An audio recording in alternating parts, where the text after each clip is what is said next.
12:04 in the afternoon here on 90.3 FM. It's Wednesday. That means it's Joe Steckler Day, helping seniors of Brevard. And here is your host of Helping Seniors of Brevard, none other than Joe Steckler. Hi, Joe. Afternoon, John. You know, when you said that earlier, I wasn't sure if that was more like a promise or a threat when you were going to say, here's Joe Steckler.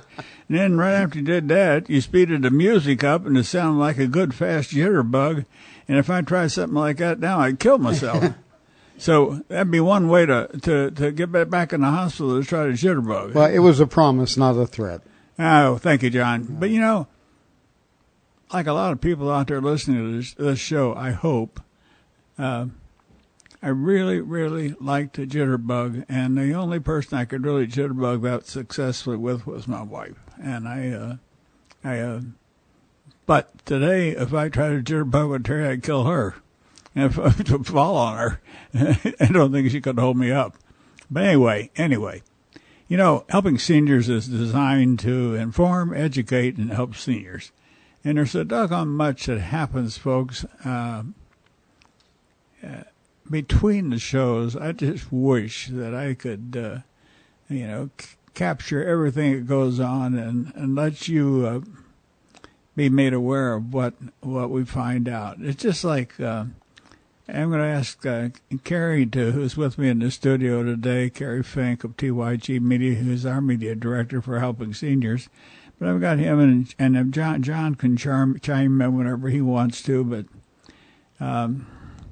we had invited somebody to come over and talk about the fact that today is the last day that Windows 7 is going to be offering support to those people that still have computers that have Windows 7, and that entails a lot of problems for people, and there's nobody that knows that better than me, because I've never taken any formal education on computers or anything. I learned from Kerry, I learned from the guy that does my computer stuff, and I learned from my wife. And she has a Mac, and I have one that uses. I had a Hewlett Packard for years, and so it was difficult for her to figure out what was going on my computer sometime. But this business, when a company like Microsoft stops supporting a program like Windows 7. It says today, I'm going to read something. It says, as of today, Tuesday, Windows 7 machines will no longer receive security updates or customer service. The cutoff comes after Microsoft began warning Windows 7 device users in March 2019 that would end support. The company recommends, now listen to this, folks, upgrading to Windows 10 for $139 or purchasing a new PC with Windows 10 pre-installed. But it also says that Windows 7 owners might be able to upgrade to Windows 10 for free by going to Microsoft's upgrade page. But that brings in a whole new host of problems, people, because you've got older computers trying to support a new program. They don't have enough capacity. They don't have enough gigabytes. They don't have the speed. There's so many things that go wrong that, okay, Kerry, I'll drop it in your lap. What happens? Well, the first thing about all of this is there is no need to panic because the yeah, well, wait a minute, I'm going to interrupt you. That's easy for you to say because you understand this stuff. But a guy like me, and there are a lot of people listening that are in the same boat as me. So don't say there's no cause for alarm, because it is. Now you can go ahead and talk. Okay. So here's how this works. Your computer will not stop functioning. Okay, so this has to do with technical support, which is very important. I don't want to minimize that part of it, but it is not as if your computer is going to stop working today. So just to give some historical perspective, this operating system, Windows 7, is basically closing in on 10 years old. And just to give us a perspective, 10 years ago with our phones, we were walking around with flip phones. They had just literally launched an iPhone. So we didn't even know what a smartphone was. So if you're running a Windows 7 system, it means it has been out for quite a while. And they announced this changeover in 2015. They did extended support until 2020. So all of a sudden we're at the date that they're going to pull the plug on extended support. And this is the important part. The important part of why you do want to keep your computer up to date is because people are always, the bad guys are always looking for vulnerabilities to try to access your personal data and things like that.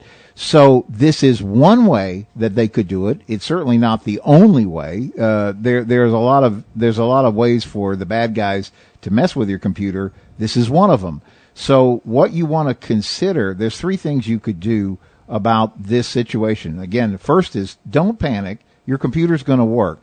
But what we need to do is talk about what do you want to do next. So the first thing you could do is do exactly what that article that we were reading together was showing, which is that we can update our computers typically from Windows 7 to Windows 10. There is some ability to have that done free if you had a legitimate Windows computer that was running Windows 7. And that's why it's important to access the Microsoft support page for Windows 7. And it's really not hard to get there. If you will just go to your favorite browser that you use, however you go on the internet, and type in Windows 7 end of life, there'll be all this stuff. Look for the official Microsoft page, and it will help you on that front. The second thing you can do is you can, if you have a very old machine, it probably will be a problem because there are certain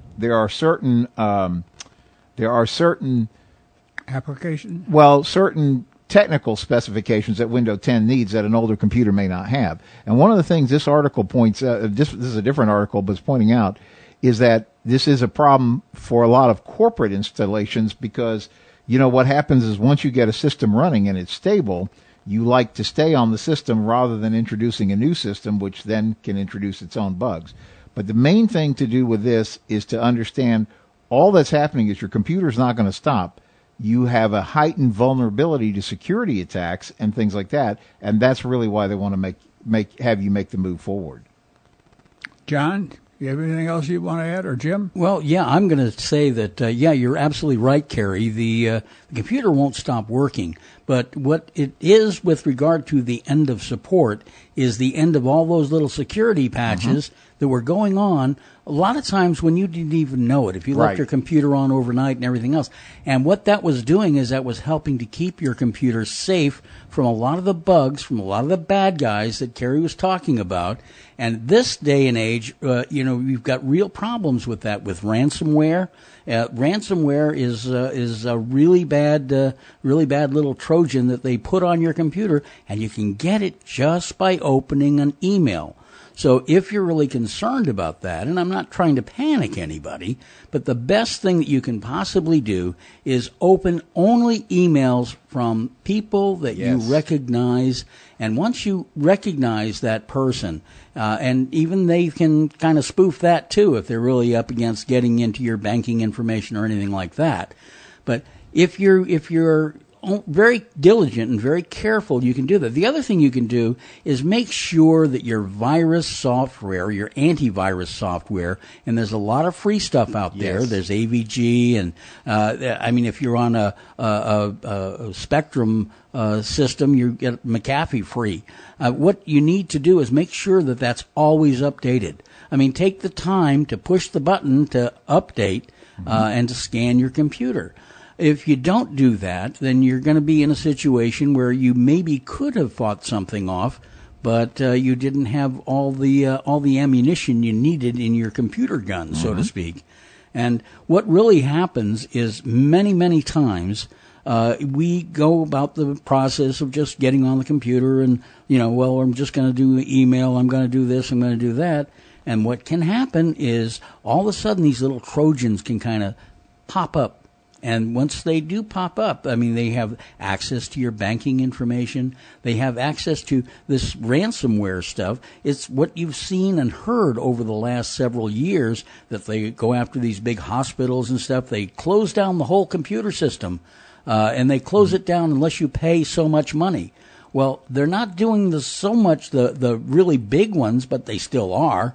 but they're doing a lot of little people. They're doing stuff like that for people like us. Yeah, a lot of little people who don't know what's going on. They're the people Right. that are really susceptible to these attacks. Right. And you just don't know what's happening. And you start adding up the millions of little people users, that adds up to a lot of money that hackers can make off of you. And once they're into your system and into your credit card, you've got a $7,000, $8,000, or $10,000 bill real quick if they're nice to you. Right. And the thing that's important to know at this point in time, now everybody says, oh, that's just a big money grab by Microsoft. Well, there's one way to look at it, but truthfully, really, if you upgrade to a newer system, to the current system, the Windows 10, for example, they are supporting it, they are doing the updates, they are doing the things, and they're doing everything they can to stop the bad guys from getting into your machine. Now, what I've found out is by looking at the Internet, because everybody knows the Internet's always honest, they're going to tell you that you can get Windows 10, you can download it on a lot of these machines, and it's going to cost you about $100, maybe $139 in some cases. Depends on where you go, where you shop. And then again, if you have any of these local computer stores like Data Doctors or something like that, they can go out and they can bring their computer in and they can have it checked for viruses and they can have the thing upgraded, and it's going to cost them a very, very small amount of money. And when I say small, I'm not talking $10. I'm talking it may be $100 or so. But the point of the matter is that once they do this, at least they're on firm ground to make sure that they are protecting themselves as best they can. One of the other things that you can do is you can actually go out and you can buy a new computer. Yes, you can. There are new computers out there that you can buy for, if it's going to cost you $100 to upgrade to Windows 10, hey, you can buy a Chromebook, which basically is a small laptop. And that Chromebook is just as good as your Windows 10, only it operates in the cloud. And that operates with Windows 10 or with a variant of Windows 10. Your HP stuff, your Dell, there's a lot of places. Look on Amazon. Look at actually go into some of the stores, and you're going to find that these things are really going to upgrade your overall computer capacity, and you're going to be able to use the stuff with the proper specifications. In other words, you're not going to try and run Windows 10 with 2 gigabytes, which is the very bare minimum, which maybe 10 years ago when you bought your computer, you were running with 2 gigabytes of memory or RAM. Should never have turned you loose. Yeah, well, Jim is making a strong case, because I was going to make that argument, is that really if you have an older computer, I would suggest that you either just take it offline, then you have minimized your issues with it, and you can do your emails and things from your phone or things like that, or instead of putting that much money into an older computer, I think what Jim said is exactly right. You'd be surprised how inexpensive an entry model PC is.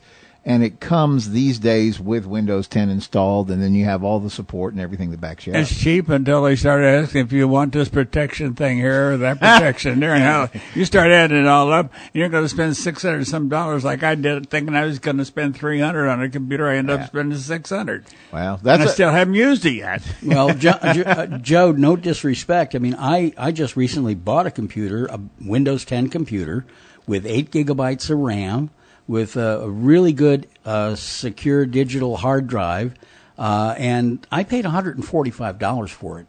And that's something, anybody can find. Just look online, look around, see what you got. Go to Amazon, go to any of these other online agencies, and you'd be surprised how Jim, very nobody looks inexpensive as that is. inconspicuous as you do in a junk store looking for that stuff. Well, that's true. I've been to a few junk stores in my life, but, you can sneak around and do this. Well, it's true. I do have a real junky attitude about this stuff, but hey, look, I'm just trying to be safe, and I think our listeners really want to be safe, and they want to use their computer. They don't want to let their computer use them, and that's the whole exactly point. right. That's the whole point of this. Right. I think we've made the point, though, Kerry and Jim, that people need to look into what they're doing and be cautious about what they're doing in the future. So, but with that thought in mind, think about that, and we'd like to talk. The next thing I'd like to talk about is the car raffle for helping seniors. We are ahead at this point as to where we were last year in donation tickets, sales tickets, and things like that. But that's not to say that we sure don't need your help, because we really, really do. And right now, we're in the process of, we always, you can try to do these raffles and things and set the stuff up a year ahead, and you try as hard as you want to, Kerry. It just doesn't happen, because you just can't get the people that you need to say yes until it's almost right on you. And right now we're trying to line up the raffle sales at some of the churches. We've got both Catholic and Protestant churches, and there's a big event coming, a car show coming up over at Patrick Air Force Base, and we're going to be in that. There's a Saturday Dunkin' Donuts sales over in Satellite Beach, where they have a lot of classic cars that come in, folks. If you want to know more about that, you can contact, you can call us at 473-7770, and Kim can tell you a little bit about that. But we're going to have this car all over the place, and we'll announce the schedule. We'll probably put the schedule someplace in Senior C Magazine, but that's not going to help us, because that comes out on a monthly basis, Kerry, and this stuff has to be reported almost on a daily basis. Yeah, so we just spent a lot of time talking about computers, and one safe place to go is the Helping Seniors Facebook page. And why would I say you go to your Facebook, and where there's a place that you can type in the page that you want to search for, just put in Helping Seniors of Brevard, and it'll lead you right to it. In fact, we also have a special page just for the Helping Seniors Car Raffle. And the reason that I mention that you want to go to the Facebook Helping Seniors page, is because we always publish the events that are coming up for Helping Seniors. So it's a great place in one stop that you can find out where you have an opportunity to see the car. In fact, if you go there today, you'll see that we're planning to have the cars out at the Key Lime Pie Festival up in Merritt Island, which they hold at the Brevard Veterans Memorial Park up there every January. And it's always a fun event, and we look forward to seeing people out there. And so we're going to have at least some of the cars up there. And then as we get closer and closer to that April 25th grand drawing date, which takes place, that whole event is a must-be-there event if you possibly can, at the American Muscle Car Museum Saturday evening, April 25th. But between here and there'll be many opportunities to see these cars, and really you get the fun thing about this, and I think one of the reasons maybe that people are responding well is because you have some amazing cars in this to choose from. This year we try to do it a little bit differently, and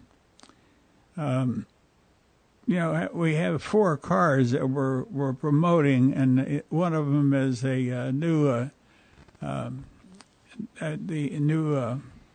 Chevrolet Camaro. We also have a Mazda Miata convertible, a Dodge Challenger, and a Kia Sportage. We kind of cover all 4 types of vehicles that people like, with a little more than normal emphasis on the muscle car type, because folks, you could take that 2020 Dodge Challenger, the 2020 Chevrolet Camaro, store it in a garage for 30 or 5 or 40 years, and it's going to be a muscle car that rolls off and makes $100,000, like these same cars are doing today. When you see the Barrett Jackson shows, or the another big car show, I can't think of the name of it, but the point here is that you have a chance to help us help people, and at the same time win yourself a car.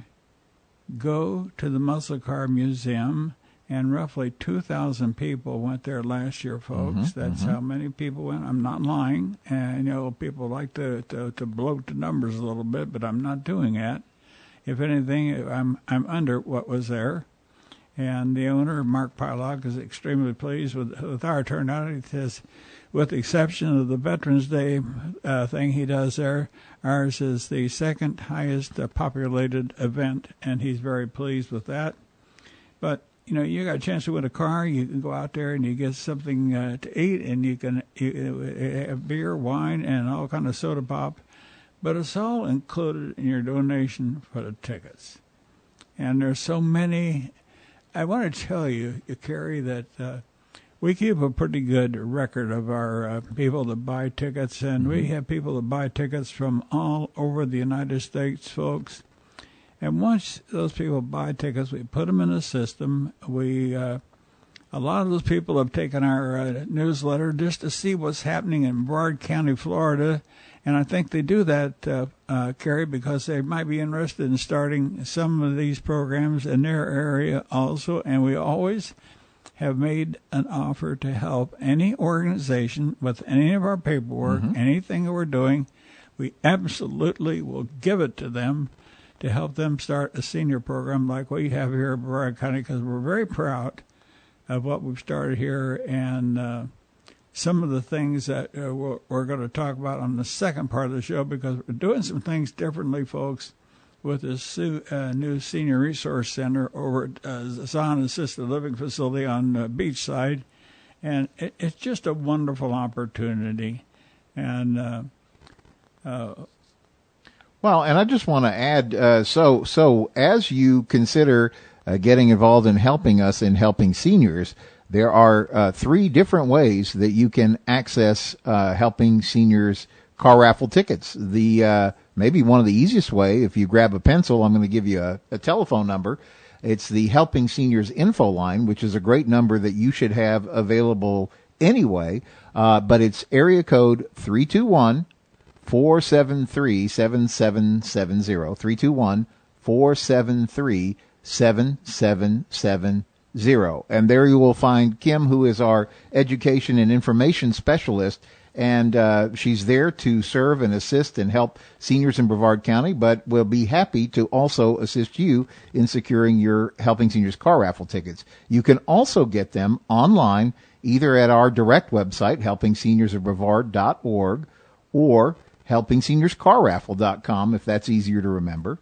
And you can go by any of the Boniface Hires dealerships and pick up your ticket, and maybe even take a look at the Chevrolet or the Mazda or the Kia or the Dodge Challenger. They're all very cool cars. Or any of the other beautiful cars that AJ has there. AJ has. Well, let's be honest with you. AJ has been supporting me and raising funds for over 30 years here in Brevard County. So any compliment I might pay that man for the work he does to help us, to help St. Jude's. And there's another program here in Brevard County I just found out recently, Kerry, that he supports, and I can't think of it right now, but if I remember during a break, I'll mention it on the second half, and not I'll tell people next week, because I think it's important that people know that car dealers are not always the big crooks we think they are. That's right. And and AJ has really given back. I've seen it both in this organization, but you've expressed how he helped you in the in your Alzheimer's days when you're getting the Joe's Clubs built and everything.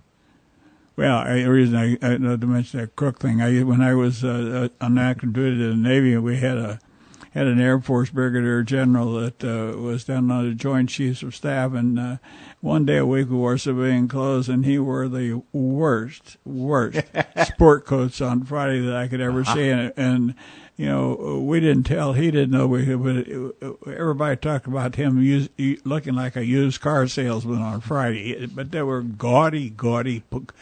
And what he used to always, I had a big kick out of it, he'd always ask me, he'd say, Steckler, he said, how do you get so tan and do the work here and spend all these hours in the Pentagon?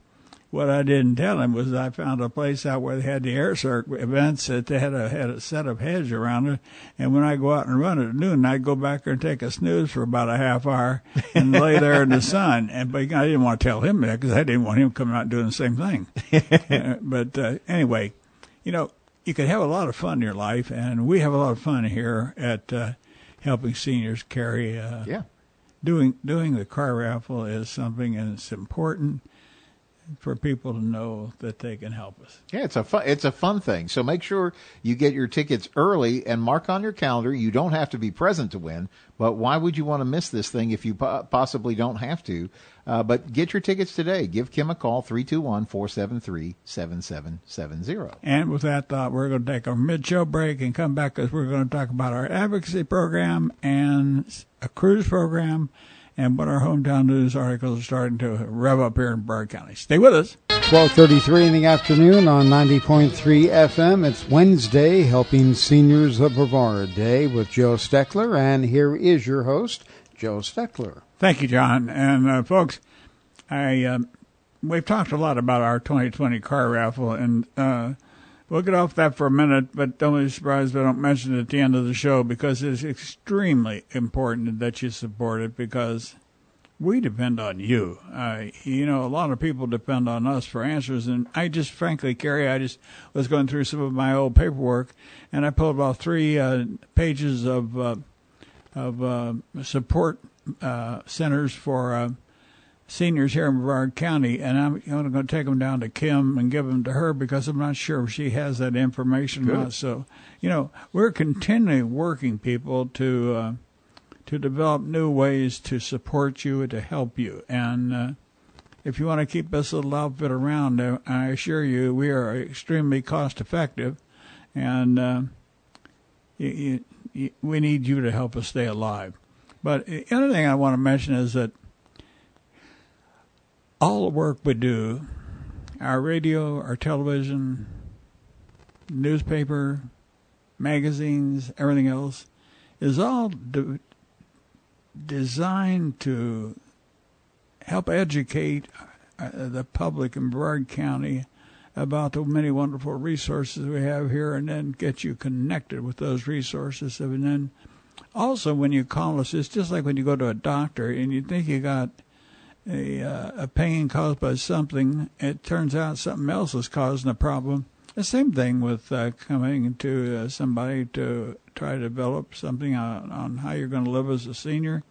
What you think you need might not be what you need at all. And Kim can listen to what you're saying and often give you programs that will help other areas that it becomes apparent to her that you need help in that you don't even think about. So with that thought in mind, and having this new access in the Senior Resource Center over at Zon Beachside, Kerry, we're going to pick up on our advocacy program that we started several years ago, and we started to let it drop a little bit because we really needed a better meeting place. We were meeting way north in the county, and it was hard for people in Palm Bay to get there, and it just wasn't fair, and we couldn't move it around. It's a doggone hard thing, but we're in the process right now of trying to design and set up a date with the management at Zon Beachside to have a meeting there. And we're going to start out a little slow, folks. We'll start out with a meeting every other month. We're going to pick a date, and what we're looking for, Kerry and I have talked about, is the first Tuesday of every month starting in March.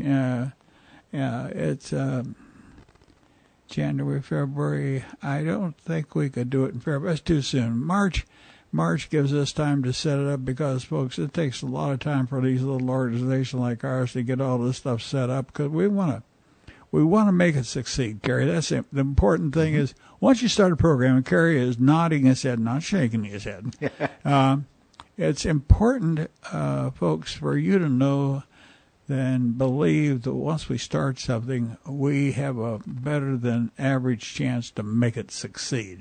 So, Kerry, what are your thoughts about an advocacy program succeeding in Brevard County, especially one for seniors, due to the number of seniors we have here? Well, first of all, as you know, I always say this is the little engine that could. It's a small but mighty organization that spends a lot of time being really dedicated to advancing the advocacy for seniors, because my favorite story is we have more seniors over 65 in our county than we do school kids under 18. And we're willing and should raise, and we did raise a penny sales tax, because we wanted to see things go well for our youth. Now, the question is, can we come together and make sure that the people who are in charge of making legislative decisions understand that seniors at least deserve the similar amount of respect if we call kids vulnerable population, but even the HUD and federal agencies call seniors a vulnerable population. So we need to help on both sides. And one of the things that you established this going back almost, we're getting into our 10th year. Starting our 10th year now. Of helping seniors. And from the get-go, you had mentioned how important it was that we do advocacy for seniors. And we, as you pointed out, we've never had the opportunity until just now where we have this beautiful facility available to us to hold regular meetings and really get organized, because there's never been a lack of enthusiasm or interest in this subject.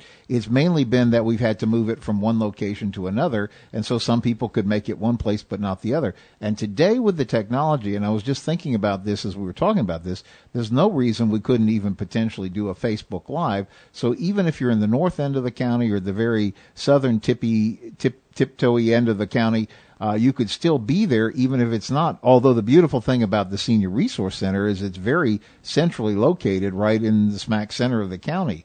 So this is going to be a great opportunity for us to get together and make sure, people say advocacy, what is it? It's really educating people about things that they really would care about if they really understood the topic. Well, and it also, if you really want to have affordable housing for seniors, you're going to have to get somebody to move off a top dead center. If you're in that, and when that engine cranks up, if you don't get it done, the thing to go to the bottom cycle, the up cycle, the down cycle, is not going to work. So, and that's the same thing with the senior advocacy program. I listened to the governor speak yesterday, folks. I'm a registered Republican. I didn't hear him say a doggone thing about seniors. I don't even think he mentioned a word. He may have, but I'm sure as heck missed it.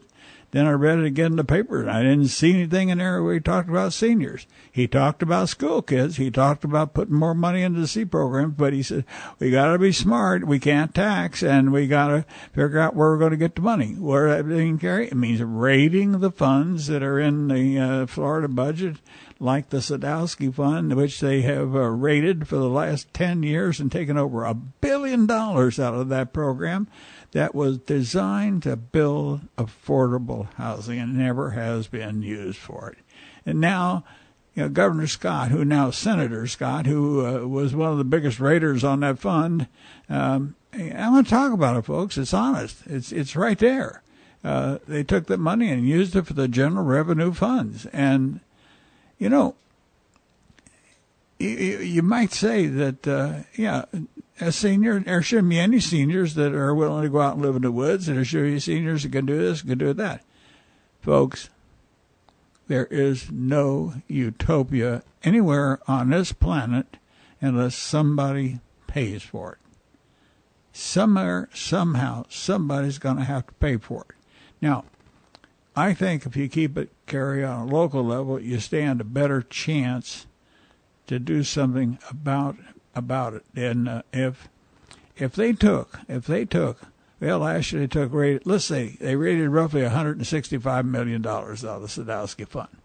If you took the 67 Florida counties and prioritized them in the numbers of seniors that are in each county and said the ones with the most seniors will get that proportion of the Sadowski funds to build affordable housing, and you worked it from top all the way down to the ones that don't have as high a number of seniors, which would be very, very fair. And we don't want to think about what's fair. We want to think about what those doggone politicians are making happen that they want to make happen. And it bothers me. And so I can't get him to pick up. He's nodding his head, folks, so I'll go and keep talking. But the other thing is, when we came in the studio, Kerry made a comment to me about getting support for local politicians, and the thing was pretty much in the paper the other day, folks.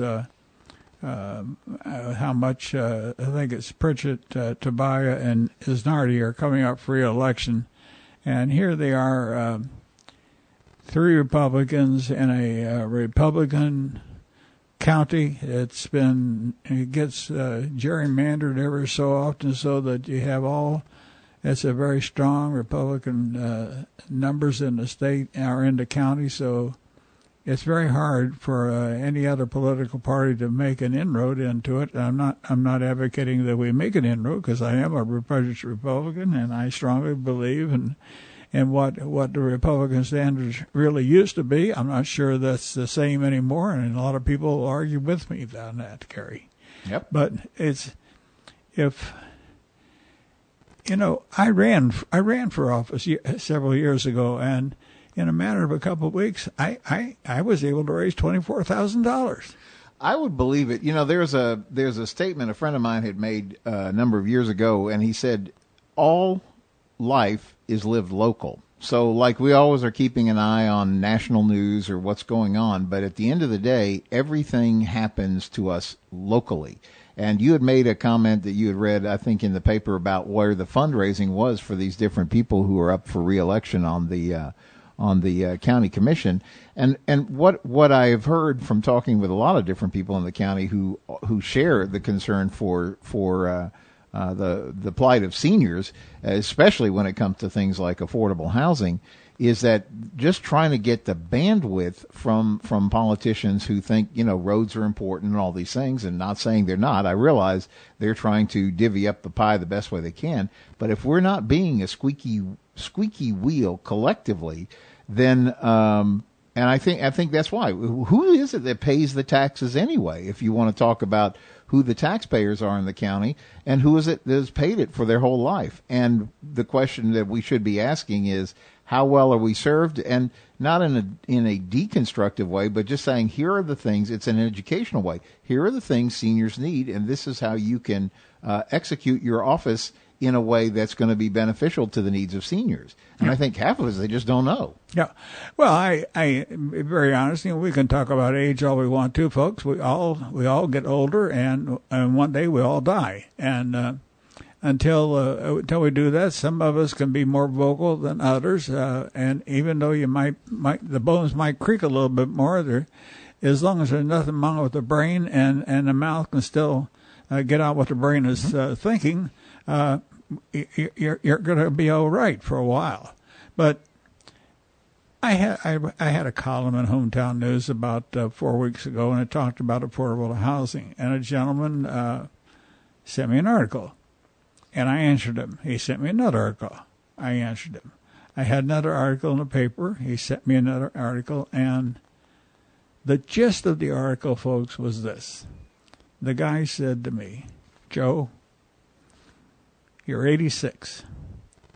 How many years do you think you have to change the current thinking of politicians about how seniors are being treated? He said, what we need to do is get some of these men and women, they're in their late 30s, early 40s, and maybe early 50s, thinking about advocating for where they're going to be themselves someday, and start getting politicians to think about the plight of seniors earlier on so that we can make a change. He says, in my opinion, it takes roughly 20 years to make a change in politicians and the way they think. And I started thinking, Kerry, the man has a good point.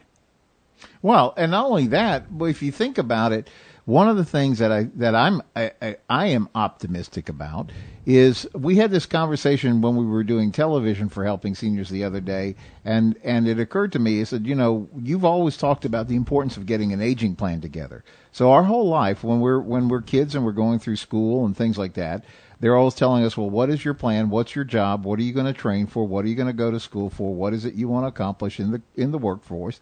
Then as we get into the workforce and we do all this, then they're telling us, well, you need to have your plan for retirement. You need to have a plan to get your kids through college. You need to, what is your plan for all these things? And then we hit retirement age, and where's our plan for aging? And see, I think what happens is we're so busy with life and the things like that we don't take the time, and it's really maybe a plan that we want to avoid because we don't think of ourselves as getting older, even though it happens whether we want it to or not. No, hell no, what we don't like to do is get older, Kerry. And we don't like to get older. But when you do, you got to accept what God gives you, and as long as you use what God has given you in the right way, and it's up to you, the listener, to determine the right way. Now, go ahead. Yeah, and what I was going to say is, but why I'm optimistic about this is there's something that's happening that's never happened before in the history of this country, and that is the baby boomers are hitting the retirement age. And it means two things. Number one, it means that all of a sudden there are so many people who are going to be concerned with aging in numbers that are phenomenal. I saw a statistic that was talking about that by the time we get to 2050, that the 50 plus demographic is going to have grown by 22% or something amazing like that. But here's the other thing. As boomers, we've all been dealing with our parents aging, so we're getting a firsthand look, whether we wanted it or not, at issues of aging. And hopefully, as a generation, this generation will be smart enough to say, let's try to make the path a little bit easier, not only on ourselves, but on the generations that follow us. I'll give you something that let you think about and mull this over, and you, the listener, think about what I'm going to say right now. I've been in Brevard County since I retired from the Navy in 1988. I'm watching DeSantis now. Before him, it was Scott. Before him, it was Christ. Yes. And then Childs before him. Now you're reaching way back, I think. Yeah, I know. Going back for 30 years. Thinking about what that guy said about changing politicians to get the job done. When I started out in working with seniors and everything in Brevard County, there was a waiting list in Tallahassee for people needing services under Medicaid. Mm-hmm. Mm-hmm. Would it surprise you to tell you that when I started this work back in 1993, that there were roughly 50,000 people on the waiting list for service, and that's the same number there is today?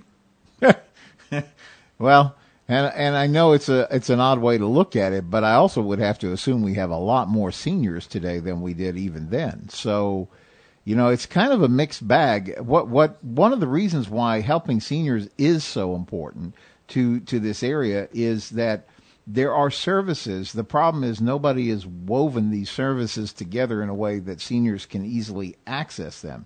And it's not saying that there's not a need for more services, but half of the time, one of the reasons why we're able to help seniors is the fact that we know how to connect a senior to a resource. And the average person, especially if they're new to the state or they don't have necessarily the ability to do the research, they don't know who to call when a particular problem presents itself.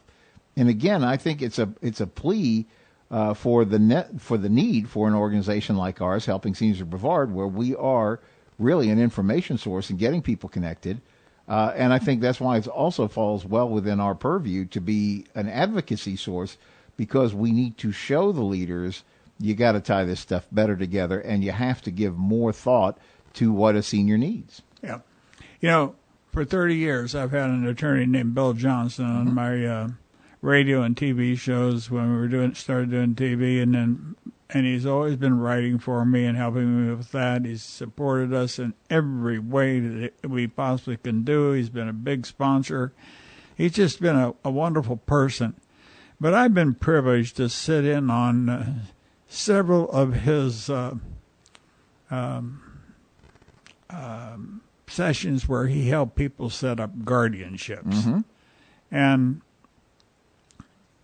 the reason I'm comfortable in talking about him is that you just said something about, I know you were just elected as the secretary of the National Association of Elder Law Attorneys Secretary, and that says an awful lot for a man's capabilities. Mm-hmm. But he does have the highest certification of any elder law attorney in Brevard County. Mm-hmm.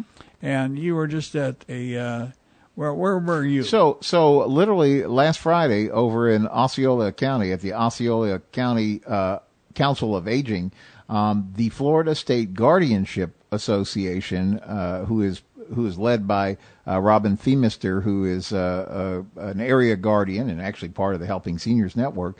She had put this together, the first annual symposium on ethics, because they really wanted to do two things. They want to make the public aware of how serious guardians take their responsibility, despite what you may hear from a bad apple story that you might catch in the media. And number two, they wanted to increase the training for guardians so that they understand what their responsibilities really are. But the point that I really wanted to bring up, back to Bill Johnson, was they had a panel of attorneys. They were talking about all these really thorny issues that come up that guardians face every day in terms of what they're responsible for their wards. And there was a number of judges who deal with guardianship cases routinely, but they had Bill Johnson as literally the only elder law attorney who was on the panel. And it was clear that because of his interest and insight into what's going on legislatively, as well as what's happening practically on the ground, everybody viewed him as a resource. And I mean, this room was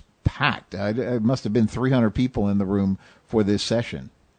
Well, and that goes back to when I watched Bill talk to families, and he would tell these families what they needed. They asked a question, and the way he took their question and fielded it, you could see the relief in the families' faces as to how the guy was trying to approach them. And, attorneys can, they set their own price for what they want to do these things for. And I know that Bill Johnson is probably one of the fairest attorneys in this county in terms of what he charges. And folks, when you walk away from his office, you can rest assured that you've got what you need. And he doesn't hesitate to tell you directly what a DNR is and why you need it now or why you don't need it now, and when you should put the DNR into your estate planning package. But he's very, very thorough, and he has a list on his blackboard in his conference room that shows the people these are the things that you really need to look at. And if you have a question, he can explain it so easily that anyone that's not familiar with this stuff can understand it. And the reason I know that is because I do understand it. I do know it, but I always learn something.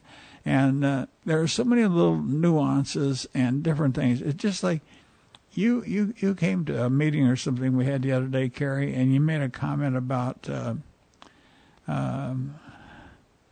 oh shoot, I can't remember what it was. You said something. It was we got about three minutes ago, folks. But I'll think of that. And okay. I'll mention one of the things I wanted to mention about Bill is two things that you may want to make note of as you're listening today.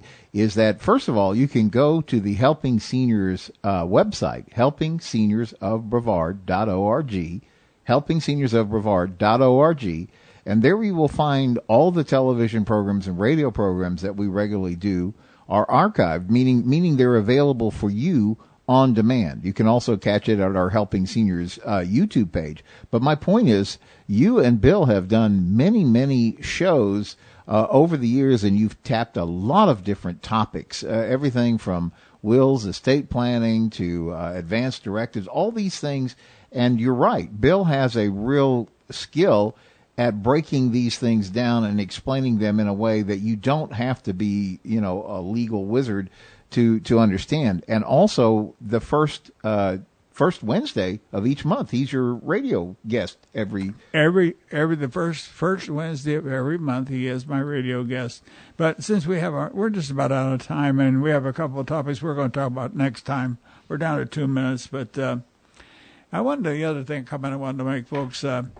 There are so many of you that have service people that you use, handymen, yard people, air conditioning people, plumbers, something like that. Those of you that have a contact that you've used over the years that you really think they're good, will you please call Kim at area code 321-473-7770. Tell Kim about this service.